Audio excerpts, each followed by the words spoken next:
Ons het verlede week gekyk na Efesiërs 6 en hierdie oorlog waarin ons osself bevind, wat hy so beskryf in Efesiërs 6, die wapenrusting wat ons nodig het.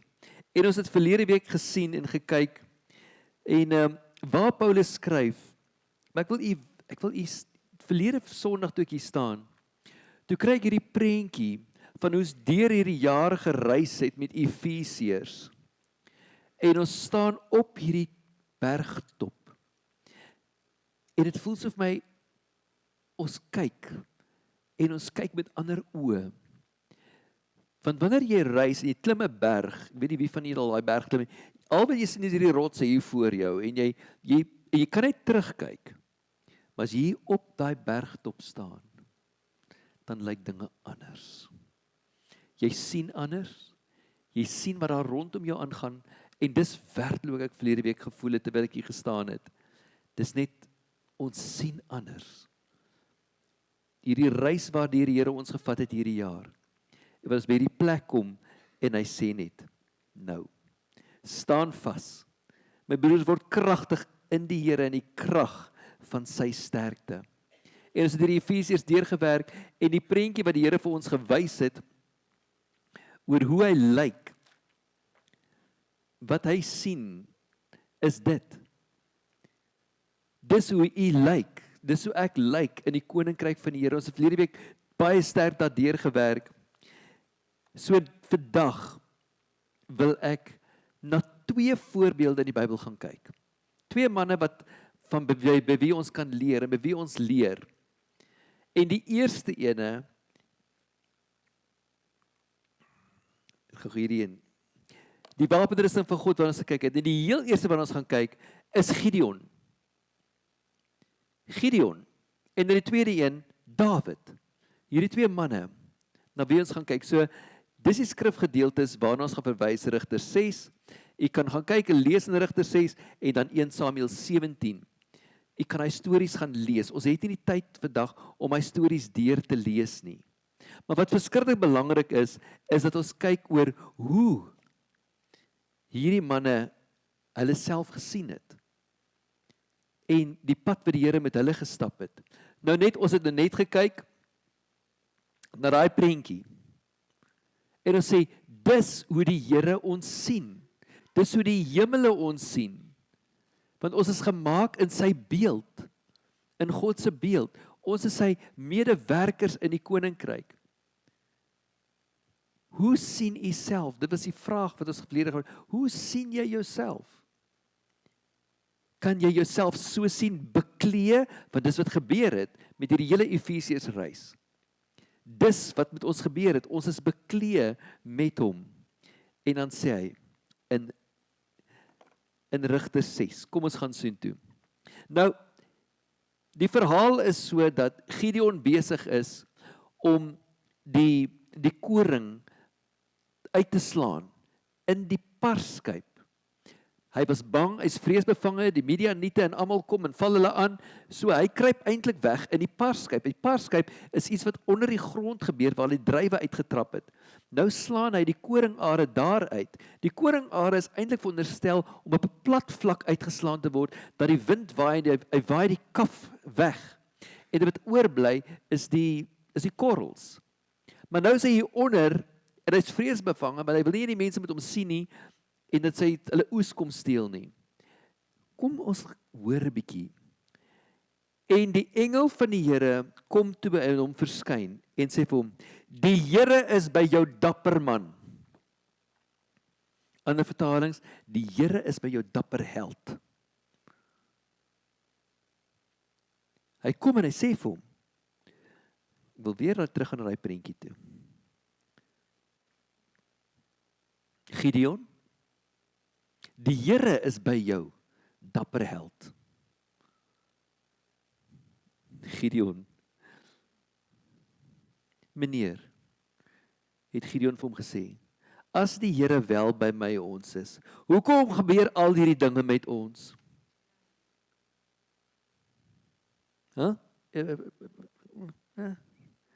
Weet nie of u dit al gevra het. As die Here dan nou met my is, ek sit Sondag vir Sondag hier, en nou kom vertel julle die Here is met my, jy weet nie waardeur ek gaan nie, jy ken nie my omstandighede nie, jy ken nie my lewe nie, en hy gaan voort en hy sê vir hom, waar is al die wonderlike dinge, wat hy gedoen het, waarvan ons voorouers ons vertel het? Hulle het vertel, die Here het ons uit Egipte bevry, maar nou het die Here sy rug op ons gedraai. Hy het ons uitgelewer aan die mag van die Midianiete. Het u al gevoel, die Here het u rug op hom, u rug op u gedraai, dat hy nie u hoor nie? U bid, maar die gebede word nie beantwoord nie. Jou lewe is net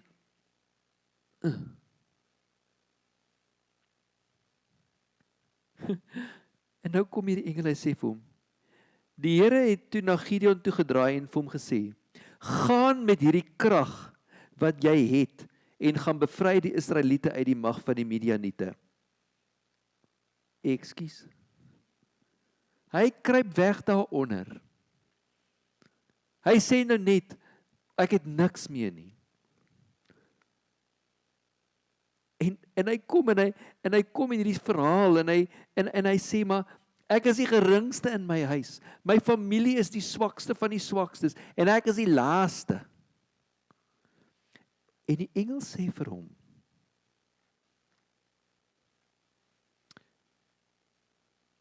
gaan in hierdie krag, gaan in die mag, en die Here sê vir hom, gaan met hierdie krag wat jy het, en gaan bevry die Israeliete uit die mag van die Midianiete.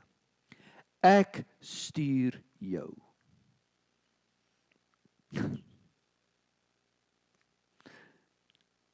Net die laaste woordjie.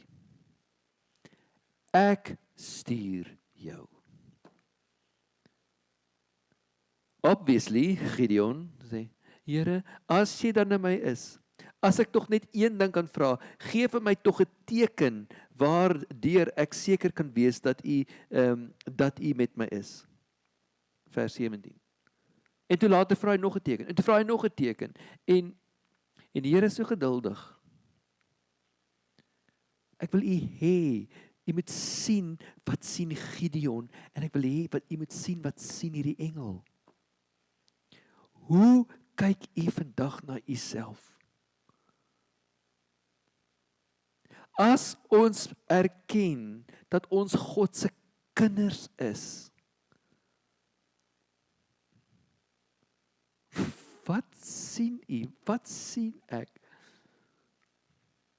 Wat sien jy jou situasie waarin jy is, waar die vyand wil kom steel en slag en verwoes?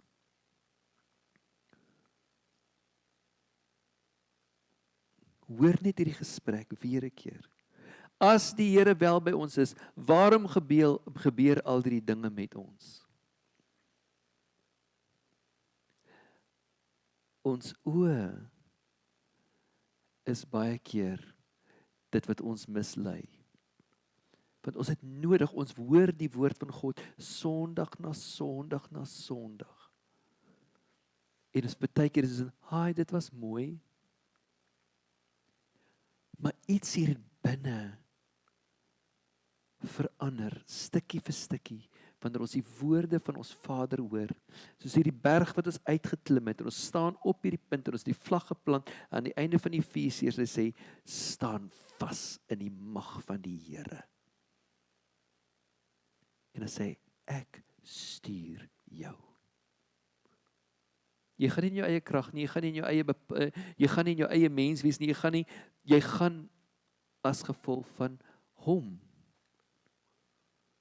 Gideon was besig met sy alledaagse jobbie, en hier daag hierdie engel op en sê, Gideon. Ons dink baie keer, ons moet in stilte tyd wees, en ons moet, die Here kom 3/4 van die tyd, in jou werkstyd, daar waar hy is, kom tik op jou skouer, waar hy sê, hey, gaan in hierdie krag wat jy het. Nee, jy verstaan nie. Nee, jy verstaan nie. Wanneer God na ons kyk, dan kyk hy na ons as sy kinders. Hy kyk en hy sien ons potensiaal. Hy weet wat hy oor my geskryf het. Hy weet wat hy oor u geskryf het. Hy weet wat vir ons bepaal vir hierdie tydperk wat ons in die lewe op die aarde is. Is ons net hier om te survive? Kom ons maak dit net tot môre. Dankie tog ek nou py gekry. Tot die 10de is hy dan weer gone. Dan begin ek weer struggle. Of wat ook al in ons gedagtes aan die gang is. Ons kyk na 'n ander jongman. Dawid. Geroep deur God. En hierdie 1 Samuel 17, hierdie verhaal, dit is so 'n kragtige verhaal wat ons moet deurlees, maar ons het nie die tyd om hom deur te lees nie, so ek gaan die storie vertel. Dawid, 'n jong man, pas skape op. Hy's 'n skaapwagter. Mense, hoe kyk ons na skaapwagters? Dis die ouetjie wat nou regtig niks kan bereik in die lewe nie. Dis die ouetjie wat nou al wat hy kan doen is na die skape kyk. Dit is ons prentjie. Dit is hoe sy familie na hom gekyk het. Gaan pas jy maar skapies op. God kom en hy sien iets heeltemal anders. 'n man na sy hart. Koning Dawid, soos ons hom leer ken, 'n skaapwagter. Ek wil jy met die prentjie sien. Hoe lyk die skaapwagter daar op die plaas? Dawid. Hy is toe al gesalf as koning, maar hy is terug as 'n skaapwagter. Sy pa roep hom en sê vir hom, hoor hierso, jou ander 3 broers, hulle is besig by die oorlog. Ek wil jy moet vir hulle kos gaan vat, en ek wil jy moet gaan hoor hoe gaan dit met hulle. Hy los die skapies by 'n ander ene, en hy vat sy goed, en daar gaan hy. Die Israeliete en die Filistyne is opgestel, elkeen op sy eie heuwel, en daar's 'n vallei tussenin, en hier kom hierdie man, 'n reus. Almal is bang vir hom, kruip vir hom weg, en hy kom beskuldig en hy kom sê die Israeliete is sleg. 40 dae en 40 nagte sê die woord en Dawid kom daaraan. En hy sê, maar wat gaan hier aan? Wie is daai man? En hy kom en hy kom skel. Nou, Isaai, Dawid se pa, het hom gestuur. In vers 19 tot 20, Dawid arriveer, en vers 20, Goliat verskyn, Dawid hoor hoe hy Israel uittart. Nou vers 26, Dawid vra, wie is hierdie onbesnede Filistyn? Ek wil net hoor, hoe kyk hy na hierdie Filistyn? Wie is hierdie onbesnede Filistyn? Ons het hierdie jaar deurgewerk deur Covenant. Covenant, die verbond wat God gesluit het, en die verbond wat God met Abraham gesluit het, was almal wat besny is deel van God se verbond. En Dawid kom staan onmiddellik in sy posisie en sê, wie is hierdie onbesnede Filistyn, wat nie deel is van God se verbond nie, wat God uittart? Jy moet hoor hoe hy sê dit. Hierdie onbesnede, vers 27, die volk herhaal die beloning. Hy sê, wat gebeur met die man wat hierdie Filistyn vernietig? En hy sê, nee, dit en dit en dit en dit sal met jou gebeur. So, okay. En hy gaan verder, en vers 28 en 29, kom sy broer en sê, ek ken jy, jou hart is so bedrieglik. Jou hart is so bedrieglik. Ek wil dit vir u lees, hoe sy broer vir hom sê,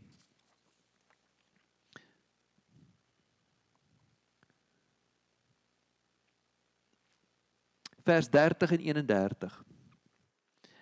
En hy gee toe na iemand anders toe en vra dieselfde vraag en kry die antwoord. Al meer mense het gehoor, Dawid het sê, okay, nou, ek is nou verkeerde plek hier so. Ek gaan gou sien. 28 en 29.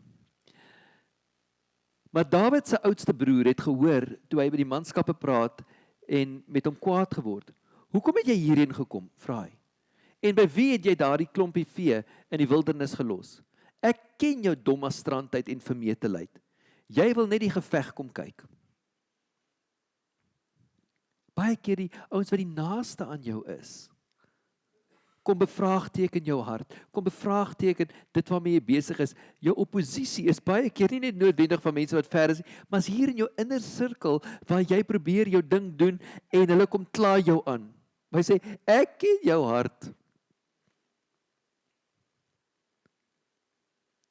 En jy wil hierdie ding reg doen en so en hier kom die ouens wat die naaste aan jou is. Kom en hulle kom praat in jou hart en dit maak jou moedeloos. Ek ken jou hart.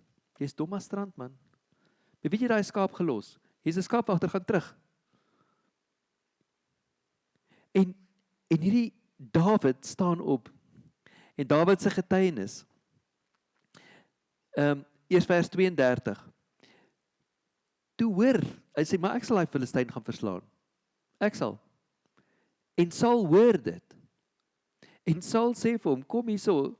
En Dawid se getuienis in vers 33 tot 37, hy sê, toe ek in die veld gewees het 'n leeu en 'n beer gekom, en my God het my die krag gegee om hulle te vernietig. Daar's 'n leeuvel en 'n beervel agter in my deur.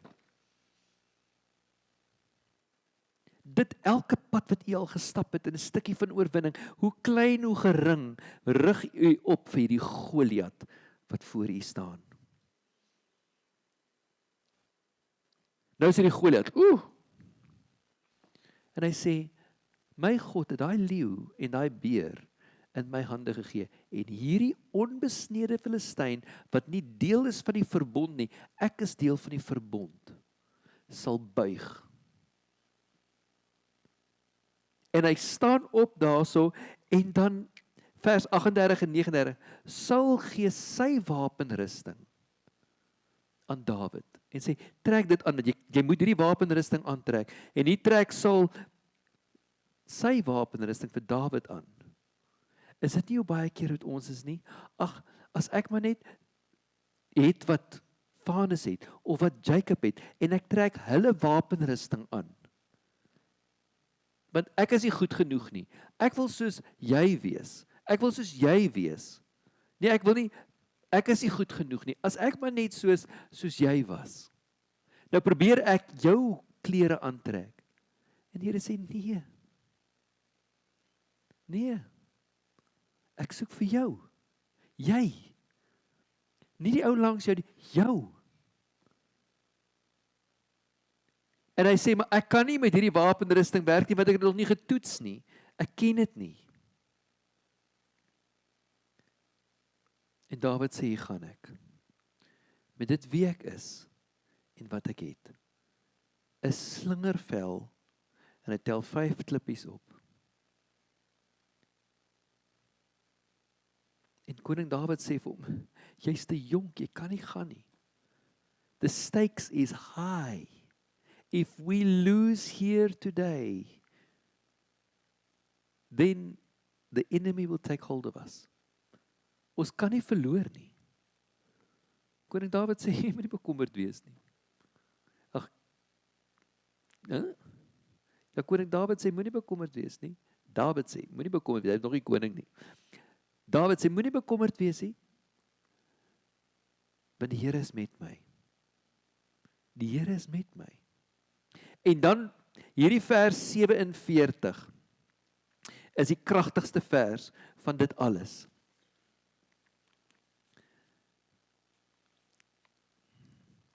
Die hele wêreld sal weet, dat Israel 'n God het. Almal sal weet, dat die Here die swaard en spies nodig het, om sy mense te red nie. Die oorlog is die Here sin. The battle belongs to the Lord. Die oorlog waarin u self bevind, die pad wat u stap, hy sal geoponeer word, hy sal u sal die wind van woord vooraf kry. In hierdie wêreld sal jy, in this world you will have trouble, but I have overcome it.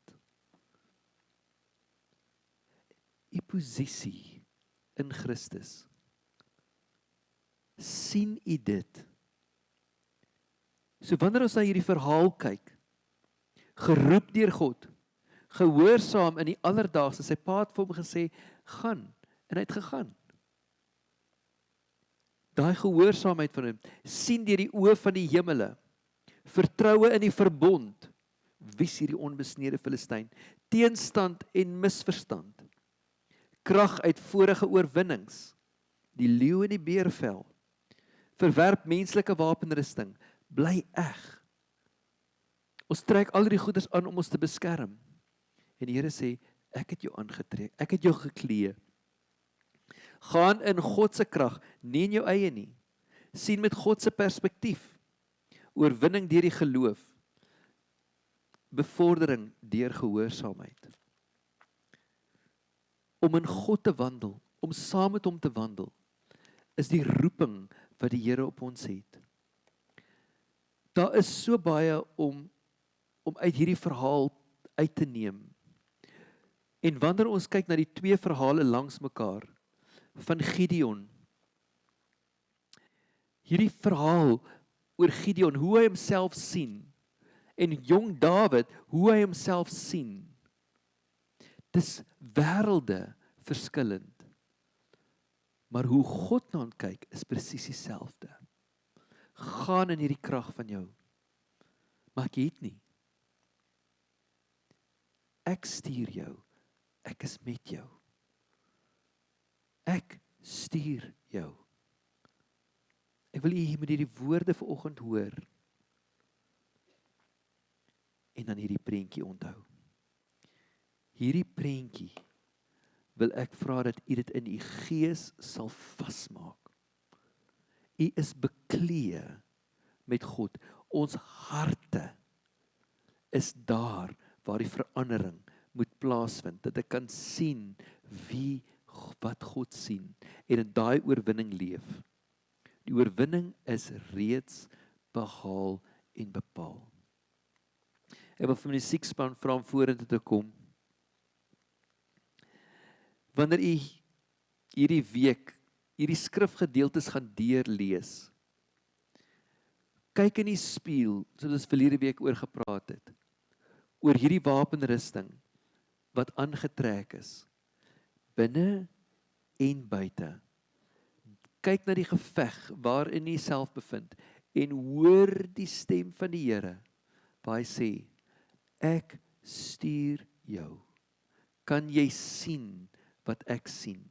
By jou werkplek, daar waar jy instap, om 'n verskil te maak vir die koninkryk.